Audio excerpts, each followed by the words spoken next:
Well, I am going to go ahead and introduce Dr. Coker so that we can get started. And this will be a very fruitful discussion, and is so relevant. And it means a lot to me to get to present a psychiatrist that I've known and who's really made a tremendous contribution to Arkansas. And so Dr. Jessica Coker graduated from UAMS psychiatry residency in 2016 and did it in years as an instructor focusing on psychiatric disorders during pregnancy and postpartum period. And she's gotten multiple grants focusing on substance use disorders during the perinatal period, and most recently working on the Healthy Brain and Child Development study. She became the medical director of the Women's Inpatient Unit at UAMS Psychiatric Research Institute in 2019. This is an inpatient unit dedicated to the treatment of women with neuropsychiatric illnesses. Dr. Coker also works closely with the Department of OBGYN and the Institute on Digital Health and Innovation. She provides consultation services with UAMS and throughout the state. And she was recently voted as Best of the Best finalist for psychiatry by AY Magazine, and is dedicated to the psychiatric treatment of women. And she just told us that she just got a promotion at UAMS and is now an associate professor in psychiatry at UAMS. So Dr. Coker, we so appreciate you being here today. This extremely relevant topic, not only with what's happening nationally, but there's so many psychological, social issues related to pregnancy and mental disorders, and especially substance use disorders, and the way that it's hard for people to get treatment, and it's such a necessary for all of our state and for those babies that are going to be born, as well as those families. So thank you for being here today. And we did talk about that Dr. Coker will make sure that everyone knows how to refer patients or consultations to her and to her program. So thanks for joining us. Yeah, thank y'all so much for being here, and thank you for inviting me. Just a quick few notes. Please put things in the chat if you want me to answer questions while I go. I do not mind being interrupted. So if you have a question about something, please pause me or put something in the chat, and hopefully Dr. Gibson or someone, Jenny, can alert me if there's something there. The other thing is I'm at home this morning. Usually I am in my office, and my daughter is here. I like working with women, and so I just wanted to put out a disclaimer. I have set her up to entertain herself for the next hour, but if I get interrupted, I apologize in advance. So I'm going to talk about substance use disorders during pregnancy and postpartum, something I'm very passionate about and something that I work with on almost a daily basis. And so I hope that y'all learned something today, and I hope that y'all ask any questions about this topic, as I know it can be intimidating at times, and it can be challenging. So let's get started. Let's see. Okay. Just a few disclosures. I have received funding from the National Institutes on Health with that grant that Dr. Gibson just mentioned, and the Brain and Behavior Research Foundation. I have no conflicts of interest to this lecture, and then anything I say does not reflect UAMS's stances necessarily, or the NIH. So today I just want to discuss substance use disorders during pregnancy and postpartum period, and I'm also going to include just common co-occurring psychiatric disorders. I think that it's very important that we address these things together because of how common they are. I also want to talk about how substance use disorders and these illnesses impact families and parents here in Arkansas and across the country. So just starting out, like, who gets pregnant in Arkansas? What do we think about when we think about pregnant women? I think it's a good starting point. So the rate of pregnancy in the general population right now is around 1.5 pregnancies a lifetime. This is actually lower than it has been in the past, as we know that women are having children at older ages than they have in the past. However, for the substance use disorder population, I think it's important to know that they have around 4 pregnancies in their lifetime. So these women are getting pregnant at higher rates than the general population. Not surprising, I don't think, is that the unintended pregnancy rates are also increased in the substance use disorder population, with around 80% of these pregnancies not being intended. And we also know that these women tend to have lower rates of prescription contraception use. However, if they are on contraception, then they are taking it at about the same rate of adherence. As many of y'all know, birth control pills are not the highest level of contraception that you can use, the most effective, but it does help. And so what are common conditions affecting parents in general that we see in the psychiatry behavioral health realm? So some of the top 4 things that we see are drug and alcohol use disorders, psychotic disorders, which can be really disruptive during pregnancy, trauma and stressor related disorders. I don't think that will be surprising for many of people in this audience, just because we know how high the trauma rates are here in Arkansas. And then of course, depressive disorders are probably the most common out of all of these that we see. So we're really going to focus on substance use disorders and then barely touch on some of those other things today. I want to start off with just reminding everyone what the definition of substance use disorders are. This got changed when DSM-5 came out. It's been a few years now, but the definitions were changed. And so I think it's important to focus on.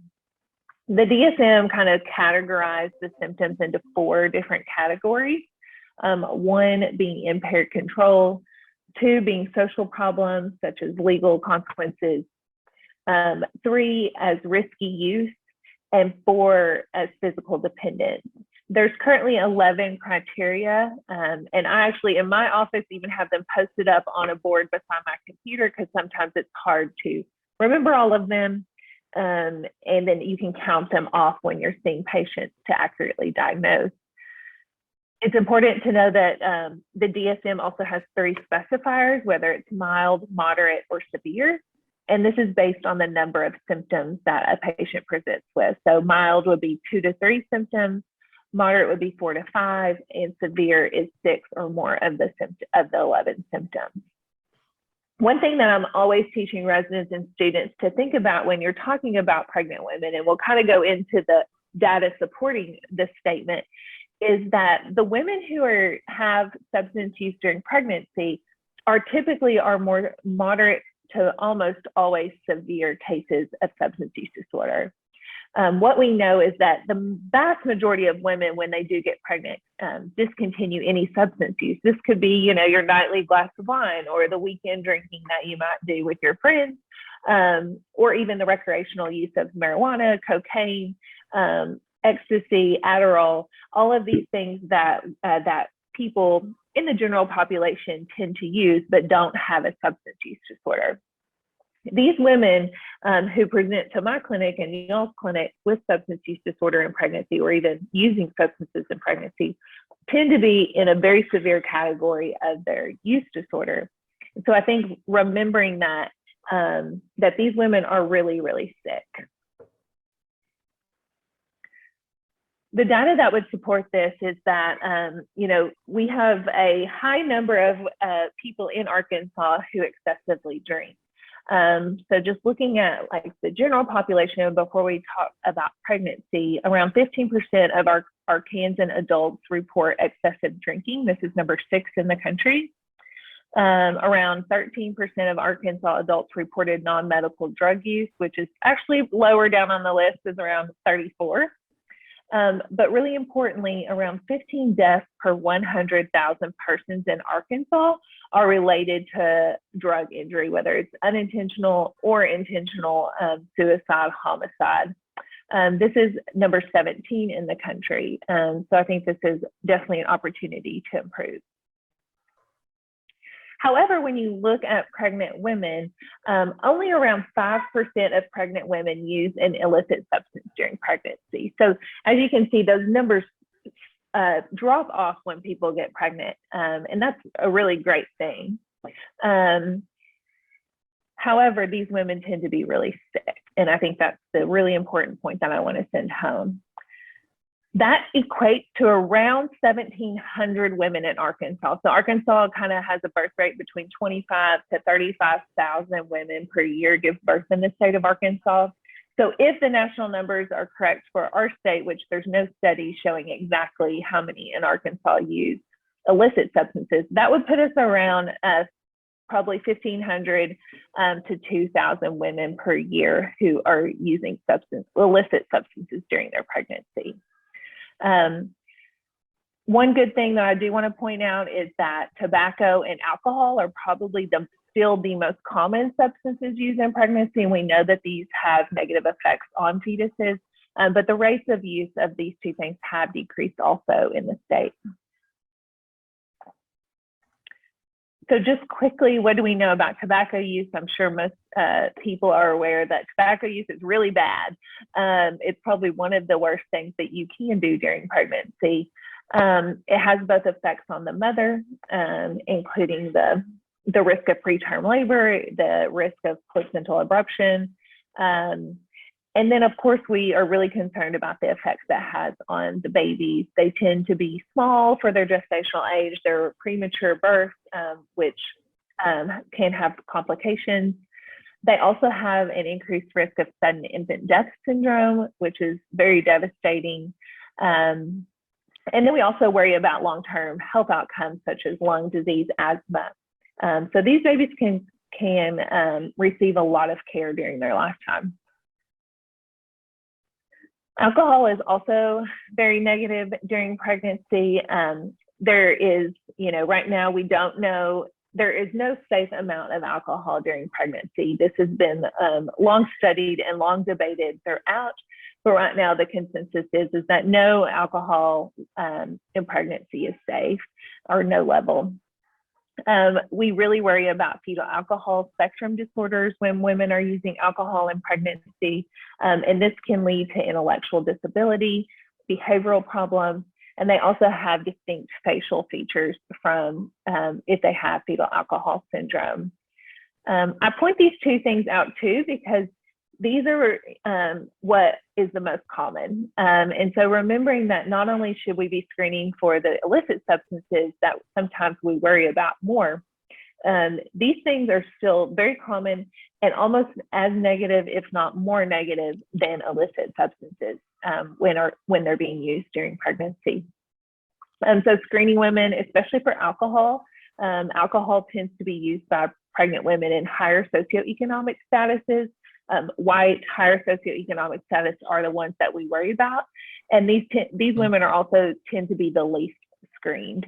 So remembering that we should screen everyone. Interesting, okay. Moving on to opiates, I know this has been a hot topic since around 2017 when the opioid epidemic was announced. And it's still a problem today. It hasn't gotten much better. If you look at the numbers, there's not a bunch of movement that has been made, and there's many reasons for that.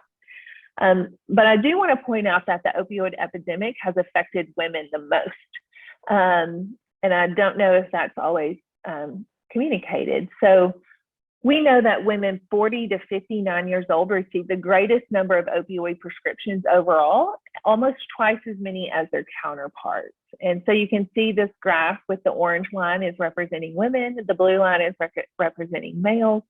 And as you can see, women receive the majority of opioid prescriptions, even during more reproductive ages around 20 to 39. And so I see lots of women who are in pain contracts with pain doctors across the state. They're receiving opioids and then they get pregnant. Unfortunately, many of the times the pain contract gets voided at that point, and then they're kind of stuck without any options because they're not able to get their opioids from their pain physician. And then their OB doctors are usually very uncomfortable with prescribing. And so this is another big referral source that we see. So I think it's just important to know that women do get pregnant, and if we're prescribing opioids, we need to be cautious about that. So what is the toll that the opioid epidemic has had? So one is the overdose death rate. So the rate of overdose deaths among women rose 20% in 1 year. This has continued to go up.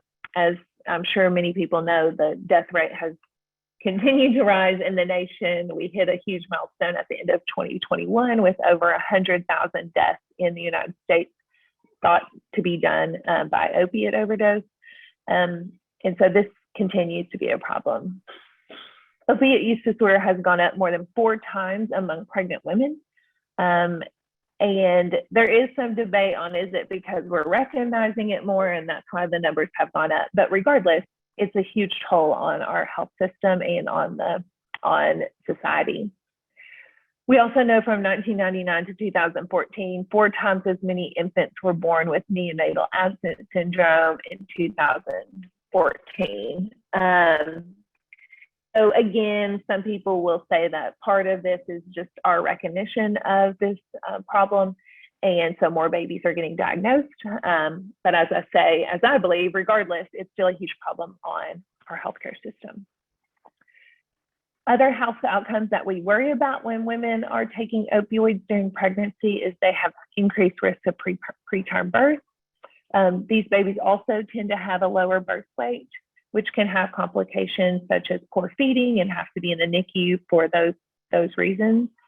They also have a high rate of breathing problems, feeding problems, and then of course we have to talk about maternal mortality. I've become a lot more interested in this. I actually have a paper that should hopefully be coming out soon. But looking at how in the United States, our maternal mortality rate has only increased, where all the other developed countries in the world have had decreases in maternal mortality. And we know that substance use is playing a role in this as well. Showing just again, here's some a little bit more updated than the 2014 statistics that were national. These are Arkansas rates of neonatal abstinence syndrome that was published by the Arkansas Department of Health. And as you can see here in Arkansas, the statistics is consistent with almost a 5-fold increase in diagnosis of neonatal abstinence syndrome over those 18 years. Importantly, you may see shifts in the literature. So right now they have shifted to the term neonatal opiate withdrawal syndrome, or NOWS, as the new acronym to represent neonatal abstinence syndrome, mainly to point out the differences between opiate withdrawal and then other things that babies can withdraw from post-delivery. NAS or NOWS can be really difficult and can lead to extended stays in the NICU, primarily because these babies tend to be really irritable, not sleeping well, crying, and when they're not sleeping and crying, it's really hard for them to eat, and so they have a lot of feeding problems. And so often they end up in the NICU and can stay. I've seen babies stay up to 2 or 3 months working on not only weaning them off of opioids with giving them like methadone or morphine, but also just working on these feeding problems. And so it can be really difficult for families to have babies in the NICUs. I've always said that's like really not fun for anyone, but it is also a burden on the healthcare system and of course, worrying about the health outcomes of these infants. So one thing that I think is part of the solution, I don't want to just present all these problems without how can we all help with this, but one important thing is opioid stewardship is key. So this is something that has become more popular in recent years among healthcare systems. I actually just became the chair of the opioid stewardship committee at UAMS. And it's really focusing on how we can do evidence-based medicine while also being good stewards of opioids, similar to how antibiotic stewardship committees have been established as well. So what we know from the National Institute on Drug Abuse is that around 20 to 29% of patients prescribed opioids for chronic pain misuse them. This is a high number, and this is something that healthcare providers can help reverse. Between 8 to 12% of these patients who misuse them will develop an opiate use disorder. So it's really being key on like who you're prescribing them to, how are they managing them, are you checking the PDMP, Is it appropriate number of pills? There's many things that can intervene in this process. And we also know that around 4 to 6% of people who misuse prescription opioids transition to heroin or illicit opiate. Right now, there's really no heroin in the state of Arkansas. It's all fentanyl. So keep that in mind. And then importantly, almost 80% of people who end up using heroin or fentanyl had first misused prescription opioids. And so there has been a lot of work. And if you look at the data, Arkansas has gone down in the amount of opioid prescriptions that have been written in the state. And there's still a lot more work to do. So briefly talking about a few other substances that we, of course, worry about, especially here in Arkansas, methamphetamine is probably the number 2 illicit substance used, if not the number 1 at times. Methamphetamine is also very common occurring with opiate use disorder. Majority of my women who I see in pregnancy have both, and they kind of use the opioid for the high and then methamphetamine to wake them up because opioids make them so drowsy. And so this is also a huge problem. And unfortunately, we don't have as much treatment options available for methamphetamine. And so I often find that these things are kind of not looked at as much, mainly because there's not much that we have learned that is helpful. Just looking at some statistics, there was a 340% increase in methamphetamine in the US from 2014 to 2019. So some people did a study where they looked at urine drug screens across the country, and Arkansas, probably not surprising to some people, it ranks number 1 with 30% of ER samples from urine samples from ERs tested positive for methamphetamine. That's a huge amount. I think this was mostly in Northeast Arkansas, like the Jonesboro area that they looked at. There's limited information regarding methamphetamine during pregnancy.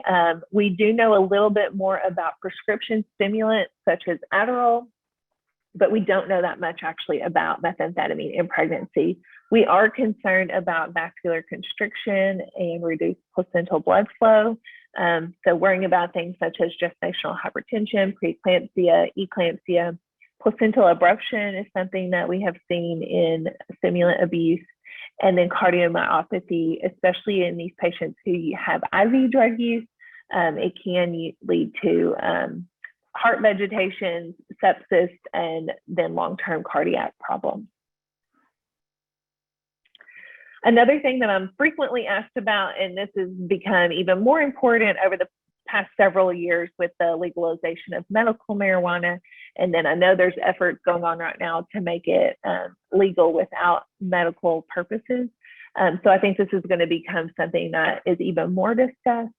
But it is important that for a majority of other substances, people tend to quit if they have a mild, even moderate substance use disorder.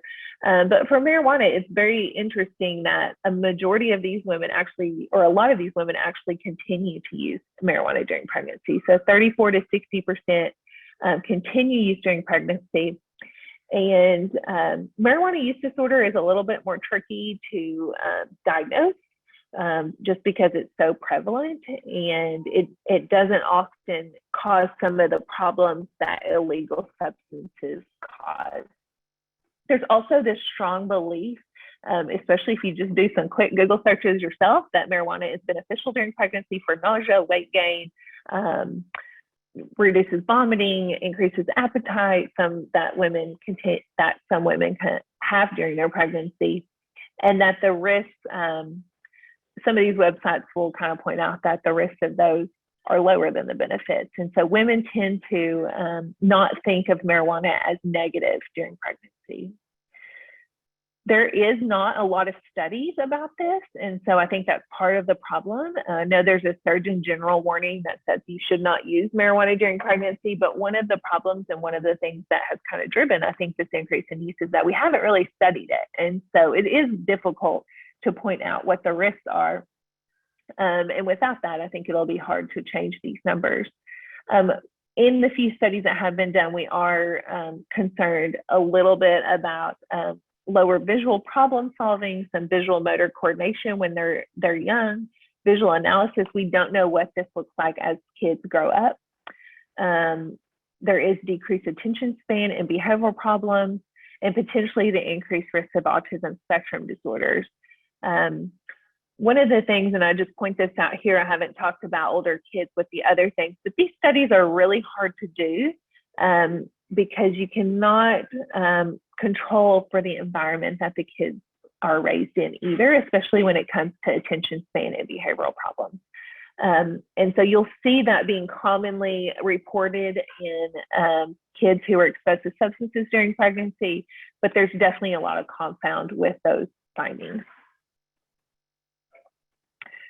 So what does the American College of Obstetrics and Gynecology recommend?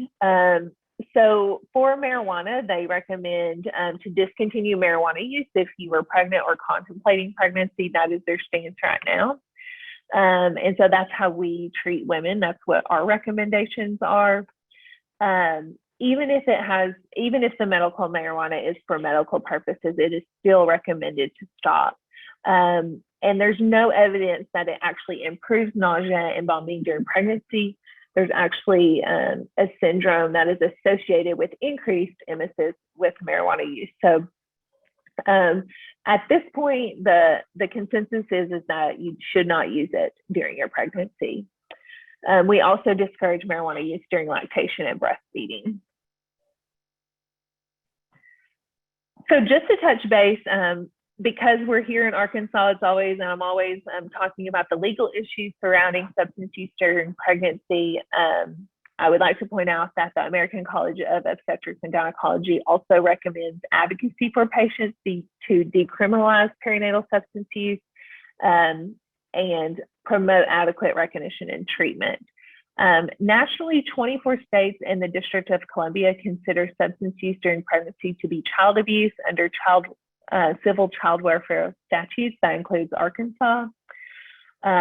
25 states in the Department of or in the District of Columbia require healthcare professionals to report suspected prenatal drug use. That's also here in Arkansas. We have what's called Garrett's Law. Important, and I get this question a lot, is that in the law, it only states that you report if the mom or baby are positive at delivery. So it's not reporting during pregnancy. So it's not a call if they are pregnant and seeing you as a patient and they have illicit substance use. You do not call while they're pregnant. It is if they test positive, mom or baby, at delivery. Oh, I need to go back one. Let me see if I can do it. Okay. So that's a common question that I get. 19 states have either created or funded drug treatment programs specifically targeted to those who are pregnant, and that does include Arkansas. These are called Specialized Women's Services, SWS programs is what they are referred to as, and there are a few in the state. Unfortunately, we've had some of them closed down in the past few years, and I know the state is working on bringing some back online and getting contracts with behavioral health centers in order to open up new SWS programs. So right now there's really only 2 in the state that take women in Fort Smith and here in Little Rock.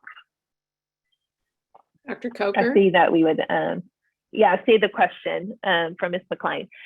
So it says, what is the intervention if women and baby test positive for substance use at delivery? So from here in Pulaski County is what I can speak to because I know this. I think every county may do this a little bit differently. But here, if you put in a report to DCFS that women are test positive, then the process here in Pulaski County is a DCFS caseworker will come and visit with the woman. If they're still in the hospital, they'll come to the hospital. If they're home, then they'll go to their house and do a visit with them. They tend to do like a drug screen and see kind of what's going on and see if there are any other concerns for neglect or abuse within the home. If there's, and then they have I can't remember the name that they call it. They have a team meeting with like their team, and then they decide if the baby is going to stay within the home or going to be taken into foster care.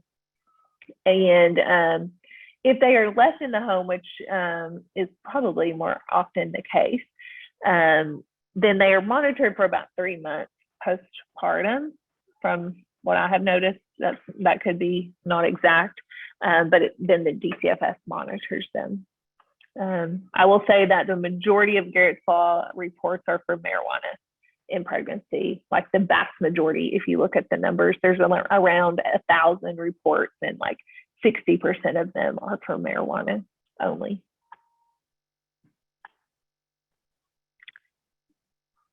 Okay, co-occurring disorders. So I'm just going to briefly talk about some of the common disorders that we see in women with substance use disorders. Like I said, I think it's really important.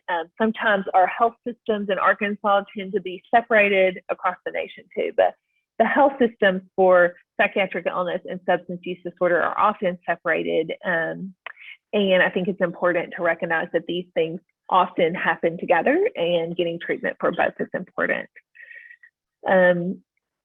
So for psychotic disorders, serious mental illness, so this includes multiple diagnoses such as bipolar disorder, schizophrenia, schizoaffective disorder, and approximately 6% of adults in Arkansas will have a serious mental illness. And around 63% of women with SMI will be mothers. So this is very common for these women to be parenting. There is also some belief that antipsychotics decrease fertility because of the increase in prolactin that can happen with some antipsychotics. But we do know that a lot of these women will be mothers. And what we're concerned about with serious mental illness, especially during pregnancy, are the risk factors that are associated with people who have SMI, such as smoking and substance use. I'm sure if you're working with this population, they tend to have higher rates of this. And so we worry about that happening during pregnancy too. Not taking care of themselves as much, so poor nutrition. They often can be victims of violence, especially if they're homeless, and violence such as assault versus sexual assault rate is common. We also worry about obesity, especially if they are on certain medications that increase their risk of obesity. And all of these things can be really impactful on pregnancy, so it's important to think about them. Trauma and stressor-related disorders, as I mentioned at the very beginning, Arkansas has a very, very high rate, if not number 1 or number 2 in the country for the amount of trauma that occurs here in Arkansas. So we know that 6 out of 10 men and 5 out of 10 women experience at least one trauma in their lives. And women are likely to experience sexual assault and child sexual abuse. And so not only do we worry about the psychological effects of this, but we also worry about the unintended pregnancies that occur from sexual assault. Vice versa, men are more likely to experience accidents, physical assault, combat, disaster, or to witness death or injury when you're thinking about trauma. And around 6% of the population will have post-traumatic stress disorder at some point in their lives. Unfortunately, 56% of children in Arkansas will have experienced at least one adverse childhood event, and almost a quarter will experience 2 or more, and this is above the national average. And I want to just point out that early adversity has lasting impacts. And I think this is one reason why I love working with pregnant women. I always say my passion has always been about children and kids. And I have just found that my way of impacting kids' lives is hopefully by making women the most healthy they can. And I think adversity starts during pregnancy. And so we have to look at the impact that women with trauma, women with substance use disorders, women with psychiatric illness, all of that is impacting developing fetuses and can have lasting impacts up into adulthood. It's really wild if you dig into the research of the trauma experiences that people have during pregnancy and during early life will impact them until their death, and even have increased or lower death expectancy rate. So they die earlier than their counterparts. Looking at depressive disorders, as I said, this is probably the most common in pregnancy, especially major depressive disorder. And it's, most commonly affecting people in the United States. Here are just some of the symptoms. I won't go over those. They're probably all known. But as you can see, here is Arkansas's data. And as you can see, we are the top line with the little circles, the national average for the percentage of adults reporting depression or being told they have depression by a healthcare provider. We are above average at almost 25%. A quarter of people in 2019 have been told that they had depression by a healthcare provider. So it's very common in Arkansas. Here it is by age group, where 16.3% reported depression in adolescents and around 8% of adults reported. We know that the COVID pandemic has not helped us in these statistics, and we've seen a huge increase of depression and anxiety throughout the pandemic. Looking at suicide, Arkansas is also higher than the national average here in the circle line, where it was above 15. I think it's around 18 deaths per 100,000 population due to intentional self-harm. And so we know that this is impacting our fellow citizens. So looking at all of this, I want to just briefly talk about the impact on parenting and why we worry about this so much. So approximately 68% of women and 57% of men with mental health problems are parents. And so we know a high majority of our parenting persons have a mental health problem.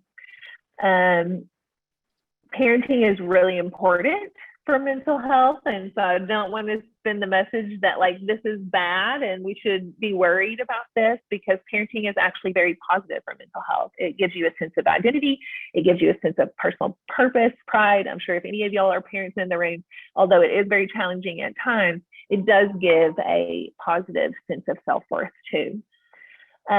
It's important to point out that people with serious mental illness are no less likely to love their children, and they report positive meaning as parents compared to those without mental issues. But it is important to know that people with serious mental illness are 8 times more likely to have Child Protective Services contact than those without.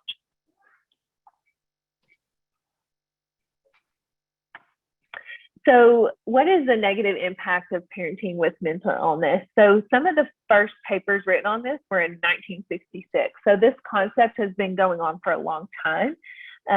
There's lots of debate about it, and how do we help people when everyone has their own right to parent. So there are some potential impacts mental illness among parenting have on children, such as language development, intelligence, behavior problems. As I've talked about, it's really hard to discern that compound. Social and emotional competence, sleeping problems, physical health, that parent-child relationship, attachment is very important and can be impacted. There is an increased likelihood of neglect or abuse among parents with mental illness, and then the increased risk of substance abuse. And as you can tell, I don't think anybody would be surprised about these things. These are all things that many of our patients with mental illness also struggled with. So what are the mechanisms? Why does this happen? Why do these parents struggle a little bit more? So the literature has established that these slight differences do happen, there's these negative impacts. The overwhelming position is that diagnosis does not necessarily matter. There are some literature supporting that the impact of substance use disorders and personality disorders, especially antisocial, probably have more negative impact than not having these things. But by and large, the other diagnoses, it doesn't matter as much. And that all children are all not impacted the same way. So there's a lot of research going on about resilience and how some people who go through the same amount of adversity have different life stories and different health outcomes. And we don't know exactly why. But remembering that some children won't be affected by their parents' mental illness, and these children can be in the same home where one child is very affected and the other child is not. So there has to be some genetic or disposition reasons why these differences exist. And not to go into all of them, but the literature just basically says this is really complex and there's lots of factors, and it's really hard to pin down exactly why these negative impacts occur. Going back, and hopefully all of y'all in this audience will kind of remember the biopsychosocial model of mental health. And I think it's always just important to point out that not only are we concerned about like the direct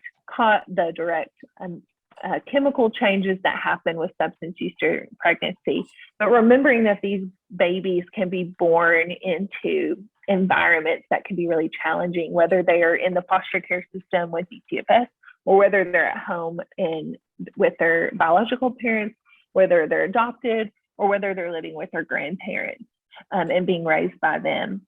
And so as these children age, just remembering this whole biopsychosocial model is that it's a lot more than just the substance that they had received during the pregnancy. There's a lot of more impact that happens during life. Violence against children, this is something that I'm asked about. In reality, most parents with mental illness do not abuse their children. And most parents who abuse their children are actually not mentally ill. And sometimes that's hard for us to wrap our heads around, that, you know, if a child is abused, their parent must be like sick. They must have some mental illness, and this is not the case. There are some method flaws with studies. Mainly, if studies are saying this is the case, one of the big flaws is that they included active substance abuse and personality disorders, and not accounting for symptom burden at time of violence. So just if you see this literature, I think it's important to realize how it was done. Also, patients who have recently discharged from a psychiatric hospital were not at an increased risk of violence toward a child compared to community counterparts. There's not large studies done on this, but important to point out.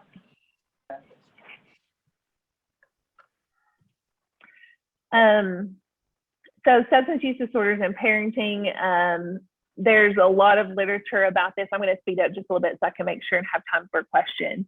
But it does support, you know, that positive relationship can be really helpful in treating substance use disorders.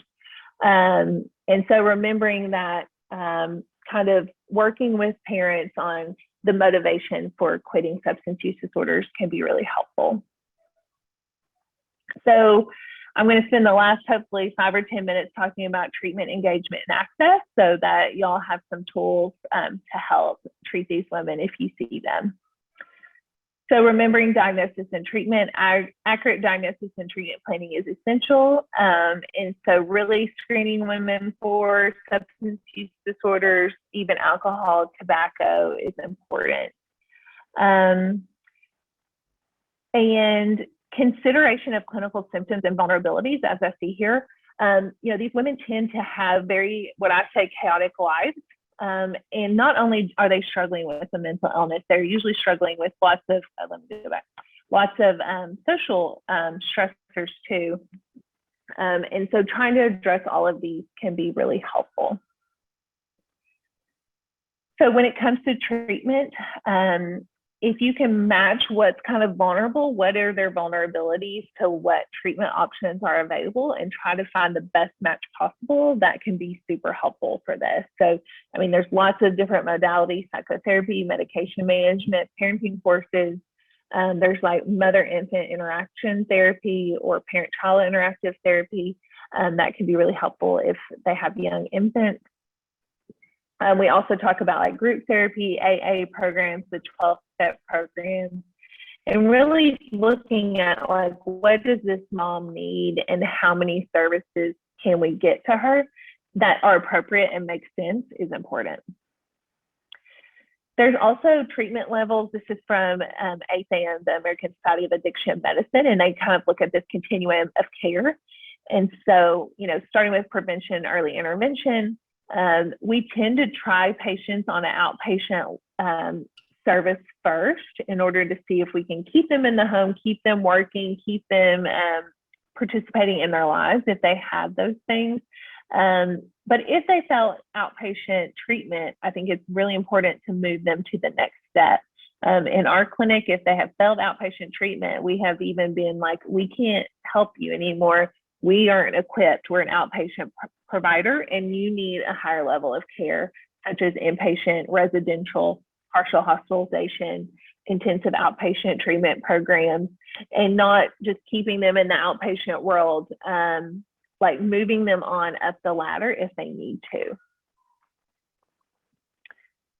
Unfortunately, access to treatment is a problem. Arkansas is ranked 42nd in access to mental health treatment. And so this is something to be mindful of how you can get them treatment as close to home as possible.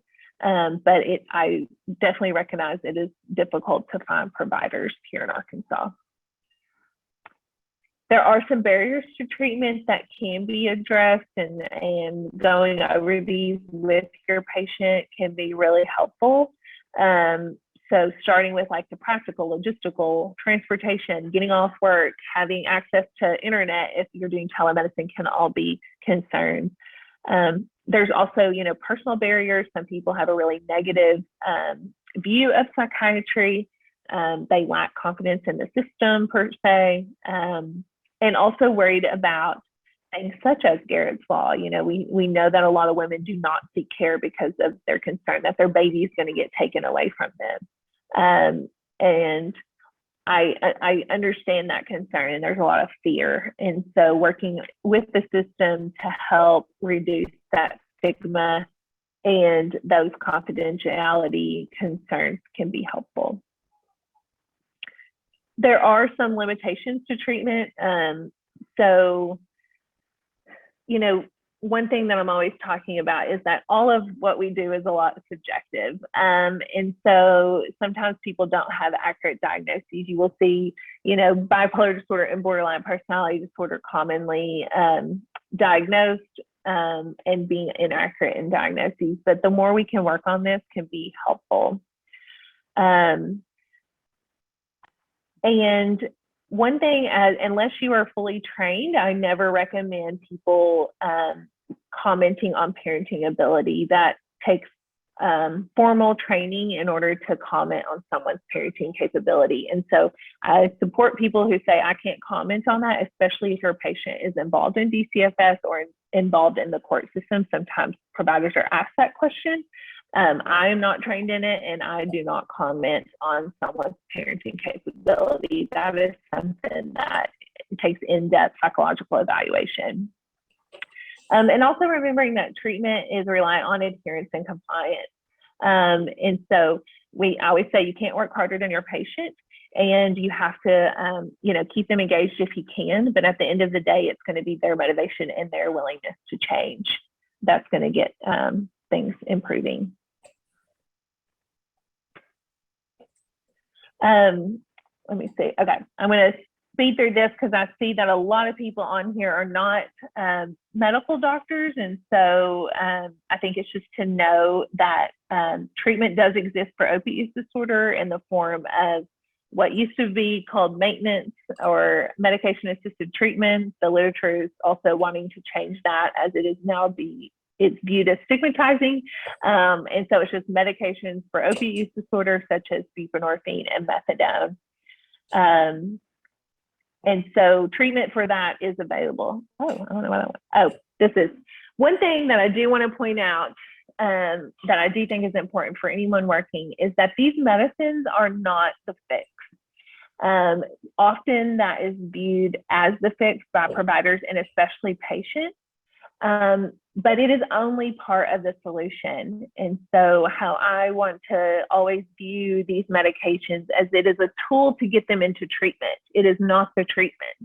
And so just like if someone broke their arm, we can put screws in, we can stabilize their broken bones, but until they do physical therapy, until they do intensive work, then their arm might not move or work the same.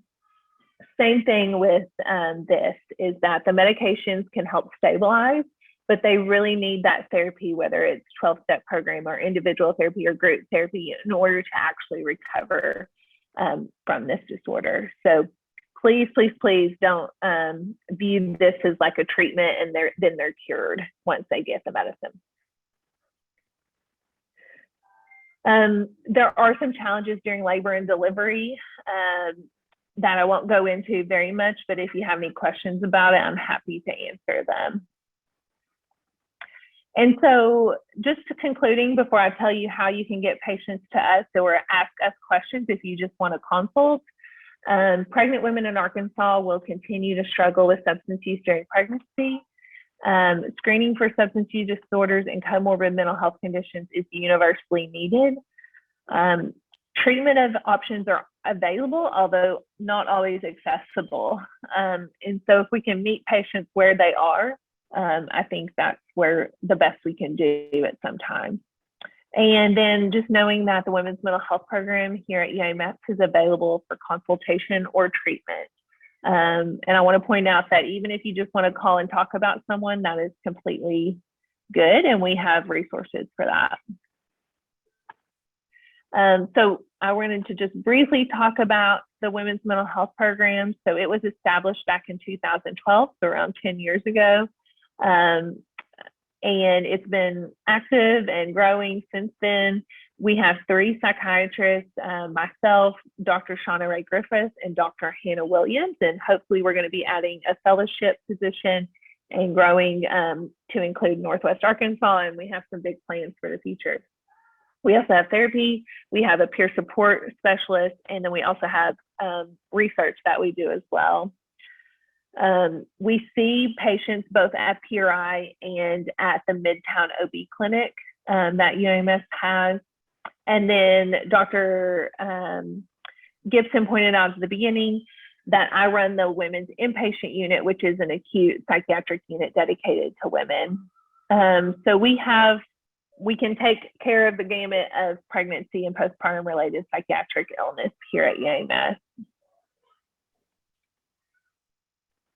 There should be a contact. So if you want to get a hold of us for a consult, or if you want to send a patient to us, we are self-referral. So your patient does not need a referral if you want them to be seen. They just need to call this number, 501-526-8201.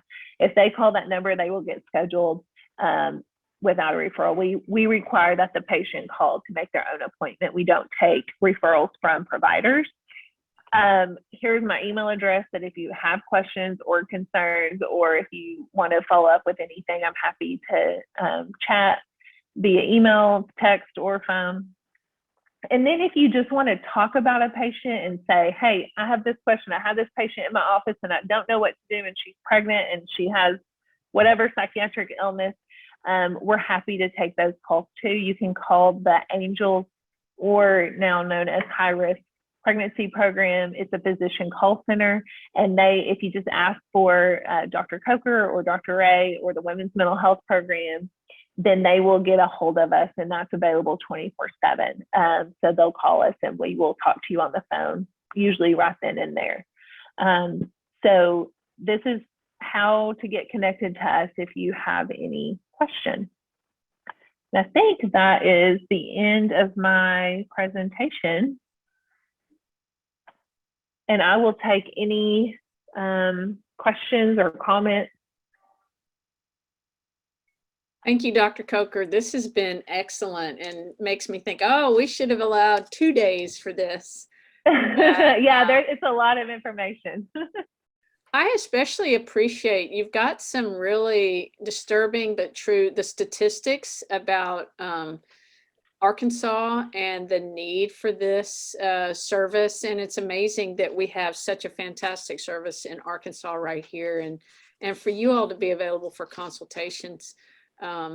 Stigma is such a huge issue for substance use across the board, and then especially the as you were talking about the legal and consequences related to pregnancy. And so we've had 30 to 40 people on the line from a variety, including payers and therapists, care coordinators. And so just want to invite anybody, if you have questions today or at any point, feel free to contact Dr. Coker through her email or contact ABEN, and we will be communicating, because we know this is an area we need to continue to focus on and grow in what we can provide to help, like you said, the children and families as well as the women. There's a lot of suffering in this, and y'all are providing some true evidence-based continuing research, treatment, and resources. So this is excellent.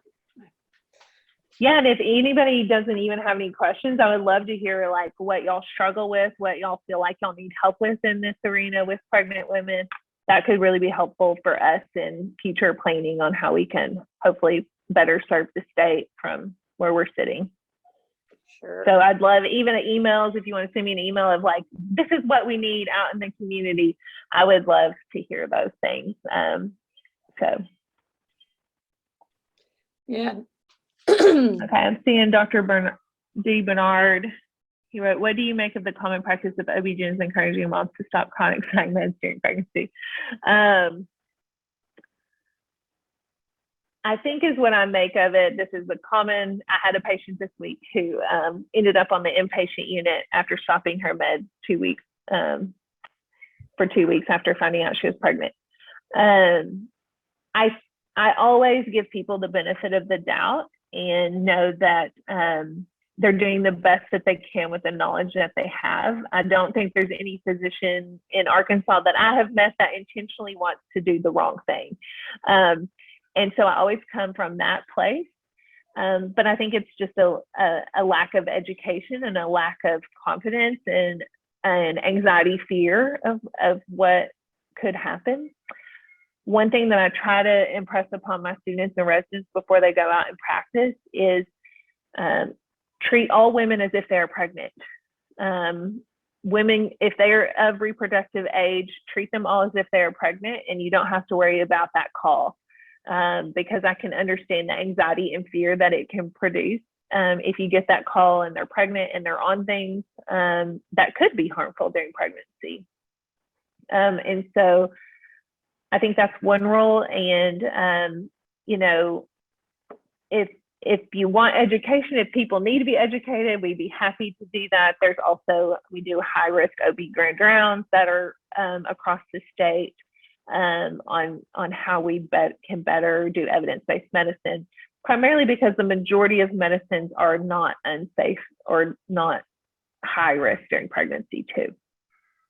I hope that answers your question. If not, let me know. Okay, thank you. Thanks.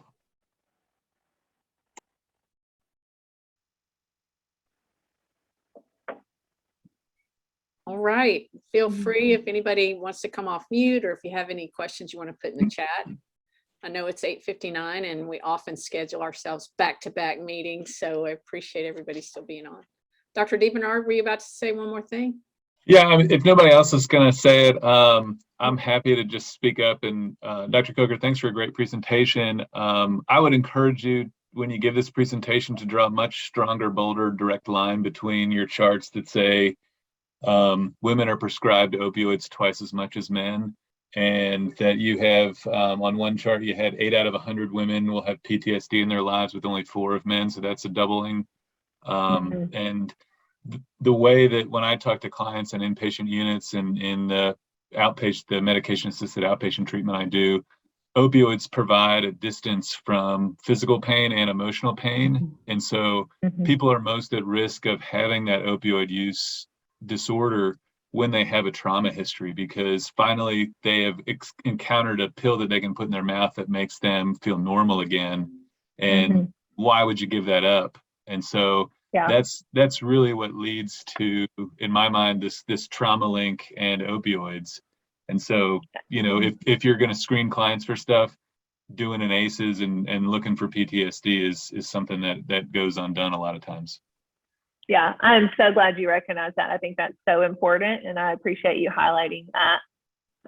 It is staggering at times to hear the stories, but to see it and all of that. But I think you're so right. And I didn't comment, as you know, we know that fibromyalgia, migraines, these chronic fatigue syndrome, chronic pain syndromes are more likely to be diagnosed in women. And we know that there's a huge link with that trauma with those diagnoses as well. And so then we see these opioids. So it is kind of this vicious cycle. And trauma is becoming to be more recognized, but we still don't have really great evidence-based treatment accessible to everyone who needs it. So it's definitely I hope in my career lifetime that we can see some big improvements in this cycle that's happening, because I think that's right on the money. Thanks again for your talk. Have a great day. Yeah. Thank you. Thank you. Y'all have a great day. Thanks. Bye-bye. Thank you so much, Dr. Coker. You're welcome. That Thank was you. really great.